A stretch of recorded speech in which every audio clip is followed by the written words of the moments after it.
Okay, so Hijack's second season, wow. It just throws this massive curveball at you right from the opening scene.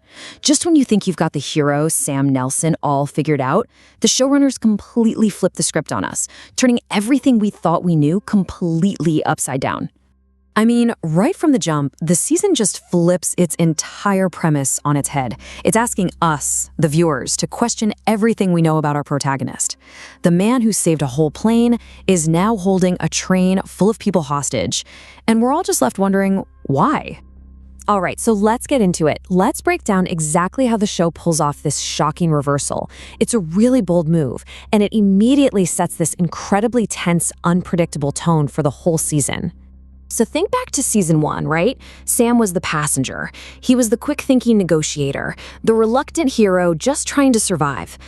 But now, in season 2, he's the one calling the shots. And he's not just some desperate hijacker. No, he's cold. He's calculated. He even goes so far as to racially profile an innocent man just to get the police off the train and clear the way for his real plan. But why? Why would our hero do something like that? Why cross that line? Well, as it so often does in these kinds of stories, the answer is personal. It's rooted in a really deep, tragic loss. So this whole thing is timed down to the minute. This isn't random chaos. It's a mission. Sam is convinced that a powerful man, John Bailey Brown, is the person responsible for his son's death, and he's trying to draw him out. This is all about revenge. And listen to this. The show's own creator, Jim Field Smith, basically explains Sam's entire psychology. He's saying that this motivation, the unimaginable grief of a father, is one of the only things powerful enough to make these extreme actions seem, if not justified, then at least understandable. Sam has hit a point where he doesn't care about his own fate anymore. He just wants answers.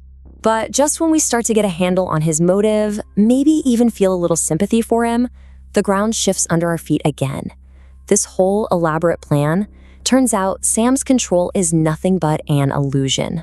So, this is where the next big twist hits, and it completely derails Sam's plan. He succeeds. He gets Bailey Brown on that train. But then, bam, a photo comes through on his phone. It's his ex-wife, Marsha, and she's in serious danger. That's the breaking point. He cracks and has to admit the truth.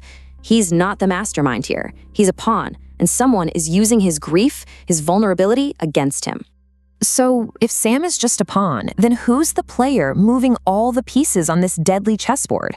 Well, the answer takes us right back to the very beginning. That's right. The threat isn't new at all. It's a direct sequel to season 1. Stuart Atterton, the guy Sam helped put behind bars, has been sitting in a prison cell, just simmering with rage and cooking up this incredibly elaborate revenge scheme. And hey, if you're sitting there thinking, this sounds a little out there, you are definitely not alone. Critics were quick to point out just how complicated and maybe even unbelievable Atterton's whole plan is. As this quote from the AV Club puts it, it's a plan that asks for a pretty big suspension of disbelief. So here's the bottom line. The whole train hijacking was a complex, layered revenge plot. Atterton weaponized Sam's grief to get him to do all the dirty work. The whole point was to lure both of his biggest enemies, Sam Nelson and John Bailey Brown, onto a train that was secretly rigged with a bomb. One big boom, and 2 of his problems are solved. So with a plot this complex, this packed with twists and turns, you have to ask the big question. Did it actually work for people watching it? For the critics? Well, the verdict was pretty split right down the middle. You had some critics, like over at RogerEbert.com, who absolutely loved the show's crazy pace and its high-stakes thrills. But then you had others, like the AV Club, who felt the script was just stretched way too thin. They argued it was a movie plot padded out to 8 episodes, with so many improbable coincidences that the story started to not make a whole lot of logical sense. But, ultimately, whether you loved the crazy plot or found it a bit much, the core theme of the season is really powerful. It's all about how these deeply human emotions, our grief, our love, our vulnerabilities, can actually be turned into weapons, pushing a good person to become an unwilling part of a terrible plan. And that really is the central debate of this whole season, isn't it?